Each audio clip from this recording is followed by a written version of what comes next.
The reason I wait until Saturdays to do this video every single year is because it gives us plenty of time to get real live injury updates and practice reports from teams. And I'm going through every single matchup today to find the must start and sit wide receivers in week 1 fantasy football. And I'm one of the only creators that's working on a Saturday to get you this kind of content to help you win this week. So make sure to go down there, drop a like on the video, and subscribe to the channel to show your support. So getting into our first matchup, we've got the Miami Dolphins at the Indianapolis Colts. And I think that there's not a single start-worthy wide receiver as far as must starts go. Obviously, we've got several different flex options in this group of guys right here. And I think the main one that I would consider is Jalen Waddle. Jalen Waddle is the closest to must start in my opinion. Now, I've been getting flack for it all offseason, but everybody who knows me knows this well, that I prefer Waddle over Tyreek Hill. Now, I have said that I think Tyreek Hill will start out as an important wide receiver in this offense still, and therefore has a more important fantasy start to his season in 2025. But I just don't believe in the player at this point of his career anymore as well, and I don't think the team does either. So I do prefer Waddle over Hill, but either way, both of these wide receivers coming into this game against the Colts defense, which is not particularly strong, in my opinion, I do think has upside. And I would say the same for the Colts. They have lots of upside. It's just a quarterback deficiency. Like, Josh Downs is my favorite, and I do think that I'm definitely willing to play a guy like Josh Downs. It just comes down to quarterback deficiency right here. But with that being said, I do still think that you can absolutely put a lot of thought into playing Josh Downs over somebody like a DK Metcalf, for example. To be completely honest with you, like, I really do think it's that worthy of a consideration to have Josh Downs there. And I would say if you really want to, Michael Pittman can be thrown into that group as well. This is a preference thing for me. I think Downs will be better than Pittman in fantasy this year, but we will find out a lot based on the results of this week, which one Daniel Jones prefers to throw to. And I would bench Alec Pierce for now. And the reason I would say bench Malik Washington, not because people have him on their rosters. Like, if you have him on your roster, you're in a really deep dynasty league or a deep redraft league. I would just say keep an eye on Malik Washington, because as I predict with Tyreek Hill not being as important in this offense, by October, I think Malik Washington could be the name that you want to look at wide receiver in Miami. Now, to our next matchup, we've got the Pittsburgh Steelers at the New York Jets. And again, there's not a must-start wide receiver in this matchup either. Garrett Wilson is going to be the best option of the bunch because of the fact that he's going to get peppered with targets. Now, DK will as well, but I think that the Jets defense will be able to blanket cover him better than the Steelers will be able to versus Garrett Wilson. But let's be honest here. Neither quarterback is particularly great at this point in their career, and there's really no important second option at the wide receiver position. So it's like everybody understands where the ball is going to go in the air. I don't think either player is a must-start wide receiver this week, but I will say they're higher-end flex options, of course. And then, of course, there's no important other wide receivers in this lineup right here. Roman Wilson, Calvin Austin, are you even rostering them? It's not worth it. So no reason to go over them. The Carolina Panthers at the Jacksonville Jaguars is our next matchup here. And I've got some matchups I love in this game. This should be a really fantasy heavy game right here. Brian Thomas Jr. is the best option. I think he has number 1 wide receiver upside in week 1 fantasy football. Therefore, you have to put him in your lineup. This is a guy taking on a historically bad defense from 2024 that I just don't think drastically improved. So yeah, I'm all over Brian Thomas Jr. this week. And I'm also all over Ted McMillan this week, not because I love the player. Like, I've discussed a lot this offseason, not terribly big on the player himself, but the matchup is great. Jacksonville's defense was dead last versus the pass last year. And he's also in a particular situation where I look at all the other wide receivers around him, there's question marks. No Jalen Coker. It's Xavier Legette, who's unproven. And it's Hunter Renfrow, who hasn't played football in a while. So, I just don't see any real upside with anyone else other than Ted on this offense. But I will say, I think Xavier Legette is someone I think is a deep flex shot. If you're in a deep league and you need to basically decide between Xavier Legette and maybe Jalen Noel or Jaden Higgins in Houston, I think Xavier Legette is definitely worth questioning at this point in time, which is why he's in flex territory. But I do think Travis Hunter is a guy that is a strong flex play. I would not say he's must start, because of the fact that I don't think you could put him over somebody like a Drake London, for example. But I do think that he is one of the better starts of the week. And he was a personal my guy for me this week. So I think this matchup is just great for wide receivers. You definitely want some options in this matchup right here. Now, moving to our next matchup, which is the Arizona Cardinals and the New Orleans Saints. You've got Marvin, and that's it. Like, Marvin, I do consider a must start in this game because the matchup is so strong. But I have said as well, we will find out a lot about Marvin this week because this matchup should be, in theory, really, really easy. Now, the only thing that I would give him some slack for is if they ended up going really run heavy because they're dominating the Saints, which I do think is possible. I think that's very possible. But if we do end up getting a closer matchup than anticipated, or they throw the ball more and Marvin's not good, we'll find out a lot, and I'll start ranking Marvin a lot lower, and he won't be a must start for long. But Chris Olave and Rashid Shaheed, like, honestly, take your pick. Honestly, like, everybody would think, just common knowledge, that Chris Olave is the better option. I'm not convinced of that. They both have a crappy quarterback situation, and Olave just isn't that good of a player. So I think Rashid Shaheed has every opportunity to be a better player in week 1 fantasy football and in any week than Chris Olave does. That's just my opinion on the matter right here, but neither one of these guys are close to must starts, and either one of them are high-end flex options as well because that quarterback situation is disgusting and it's disgraceful if you want to know the truth. The New York Giants at the Washington Commanders is our next matchup right here, and Malik Neighbors is dealing with injury still, and it's really been an injury-riddled offseason for Malik Neighbors. I'm hoping that he's good to go and he can shake these injuries here because Malik Neighbors, this matchup should be awesome. They do not have a really reliable corner that he can go up against. I know Marshawn Lattimore's there.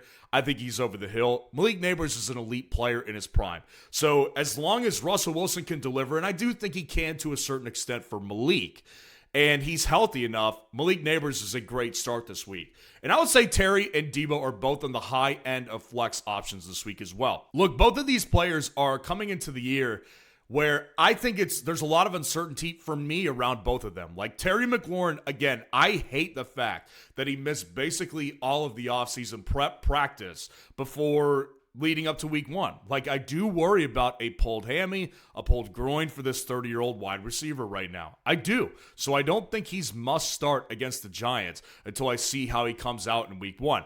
And then Debo here, I believe in him, and I've been calling my shot on him all year, but it is a gut call at the end of the day because no metrics would back up that he's going to have a rebound year. So they're back-to-back to my rankings, and they will be until I find somebody who clearly separates from the other. Now, the next matchup is the Tampa Bay Buccaneers at the Atlanta Falcons, and this is a great matchup for fantasy. You want options in on it. So Mike Evans, Drake London, you fire these guys up in your lineup. And honestly, it's a shame. Like, it's a real shame that we don't have other options in this matchup outside of Egbuka, who I do think is a great option. Like, that's no slight to him. I've been calling him a great play all week. I do think Emeka Egbuka a lot of times should go in your lineup. I'd play him over T. Higgins. I'd play him over Jerry Jeudy. I love Emeka Egbuka this week. But what I'm saying is a shame is because I think there should be more. Like, obviously, Chris Godwin, we're not getting access to him. But Darnell Mooney. I mean, Darnell Mooney, if he were not hurt, I would be all over Darnell Mooney this week. And for that reason, I just don't see if I could trust Ray McCloud because I don't know if he's going to be a true number 2 wide receiver with an out Darnell Mooney. And with Michael Penix there, I just don't know what to expect. So the only one in Atlanta I feel comfort with is Drake London. But I will say these 2 Tampa wide receivers, Mike Evans and Emeka Egbuka, they got to find your way into the lineup for sure. The Cincinnati Bengals at the Cleveland Browns here. And Jamar Chase is must start for obvious reasons. But again, so many people have asked me, guys, listen up right now, because I don't want to have to say this again. So many people have asked me if T. Higgins being outside my top 30 was me forgetting. I have told people over and over this week, that was not a mistake. The Jason Sanders thing on the kickers, that was a mistake, and that was an embarrassing mistake if you want to know the truth.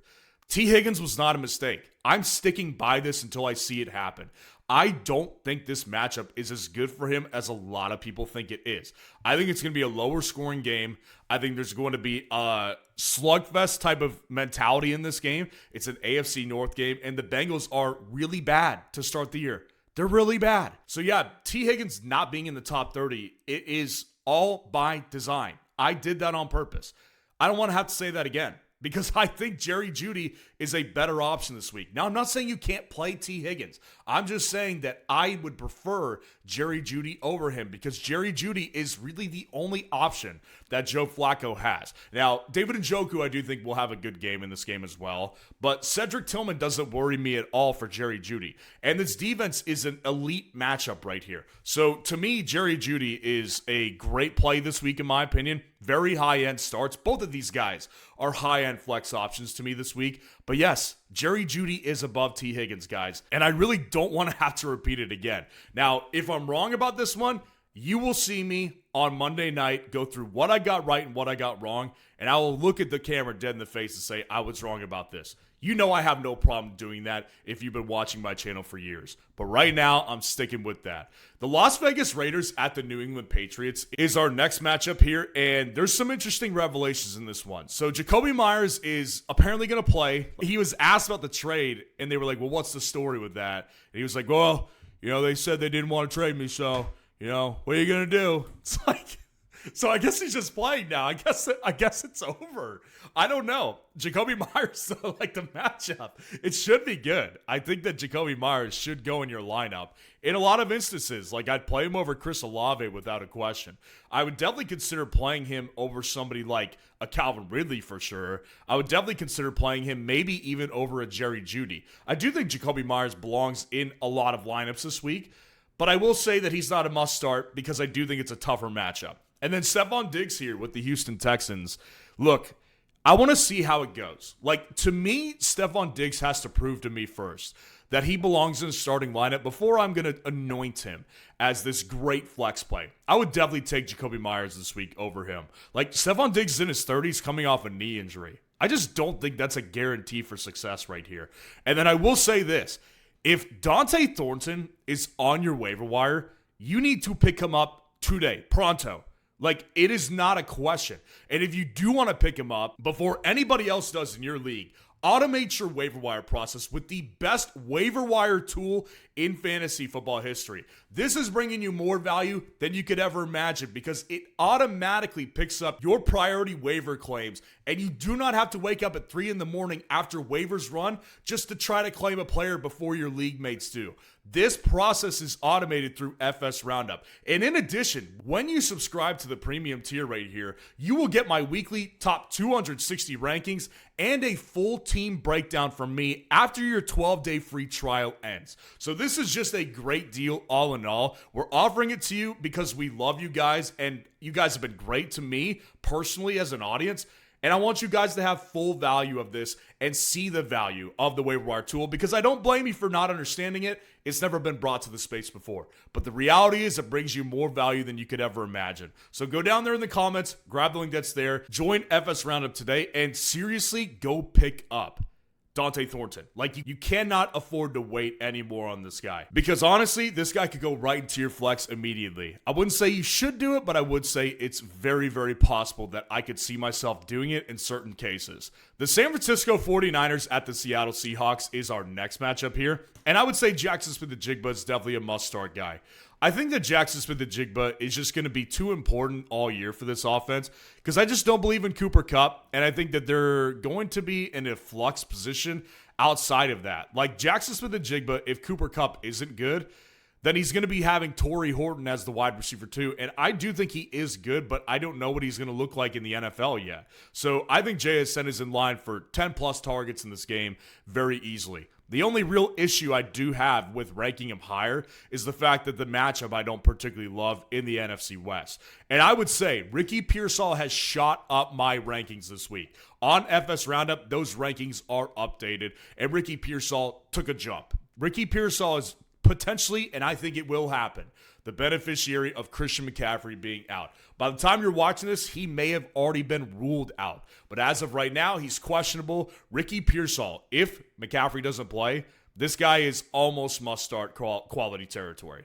Like, I think he's going to get targeted like crazy. But Juwan Jennings is back. He will play in this game. And I do think that he's going to get some targets as well. So I think he's a more higher-end flex option than some people would think. I'd probably put him in that Jacoby Myers territory where I would be discussing Jacoby Myers or Juwan Jennings or Chris Olave. I think he's in that territory as well. And then Cooper Kupp, if your heart so desires, and you do believe in Cooper Kupp, go ahead and play him. I think the matchup theoretically should be fine, but I don't believe in him. I would not play him personally. That is a gut call for me. It's a gut call for you, so trust your gut. Trust your gut. I always want you to trust your gut in these start-sit decisions, and I'll give my input, and you can think whatever you want to think about it. I don't like Cooper Kupp, but I can understand people who see the opportunity in this matchup and want to play him in certain situations. Totally on you. The Tennessee Titans at the Denver Broncos is our next matchup here, and Courtland Sutton, I think, is easily must start. Like, here's the reality, though. Things happen in week one, right? Like, Philadelphia almost just lost to Dallas. I didn't think there was a possibility that was going to happen. Week one's crazy, man. It definitely happens. So, Courtland Sutton may end up getting nothing in this game. Like, I do think that's on the table, but I also think that he could get 2 touchdowns in this game very easily. Bottom line is the matchup just doesn't scare me very much with an injured L'Jarius Sneed, and they're just going to crush them. So, I want in on Courtland Sutton with this Denver Broncos team. Calvin Ridley is my flex, and again, this is a lower tier flex, like mid-tier flex. Like, I would play Jacoby Myers over Calvin Ridley. I would play Pearsall. I probably would play Juwan Jennings over Calvin Ridley. I'd play Judy. I'd play T. Higgins. A lot of guys that we've been through today, I would play over Calvin Ridley. I mean, people just need to understand. He's going up against the best cover corner in the league with Pat Surtain. It's a bad matchup here. So I have no interest in actually starting someone like Calvin Ridley this week. And the bench is deep. Like, I will want to mention these guys because I think there's a chance that Tyler Lockett actually does kind of well in this game. I'm not going out on a limb and starting him. Like, I am not wanting to start any Titans offensive players, really, unless I can figure out what their identity is. I really don't know what it is, and I don't know who's going to be their wide receiver too, but I do think Tyler Lockett definitely could be more involved than a lot of people think. And I would say that Elick Ayomaner is a guy I also find interesting, but I can't put in my lineup as well, but keep an eye on him again. And then Troy Franklin and Marvin Mims, keep your eye on these players because one of them will emerge as the wide receiver too. But I also will say this. I don't think this is the game that we find out what truly happens with the Denver offense because I think they're going to crush them, and I think a lot of weird things can happen. What I'm interested in seeing is what the target share is going to be like against the Chiefs, against the Chargers, in tough matchups like that. And we won't get that this week, so you may just have to just keep an eye on them, make sure they don't get claimed off waivers. And if you do have them on your team, just hang tight with them. The Detroit Lions at the Green Bay Packers is our next matchup. Amon-Ra St. Brown is the only start-worthy player that is must start. Like, it's a little unfortunate, too, because I do think that the Green Bay Packers, as they always do, provide really good upside for their wide receivers, but I don't know what to think of any of them yet, which is why I would play J-Mo over all those Green Bay wide receivers here. So I do think Jameson Williams is a guy I've been timid on, I guess, for a little bit because I just want to see this offense without Ben Johnson and how they function and how they play certain players first. But Jameson Williams, I would play him over the Green Bay guys. I think Matthew Golden does have upside this week, but I'm also curious to know what the target share is going to break down like if Romeo Doubs, Jaden Reed, and Dontavian Wicks are all playing in this game. And Jaden Reed is dealing with the injury. I guarantee you guys this won't be the only week. He will be dealing with his injury, if not for the rest of the year. Like, it will be the case. He will be questionable heading into a lot of games, and he will miss practice a bunch. This is just going to be Jaden Reed's season, which is unfortunate because I know he will have some big games here and there. I don't know when they will be, but I will say he's probably always going to be in flex territory.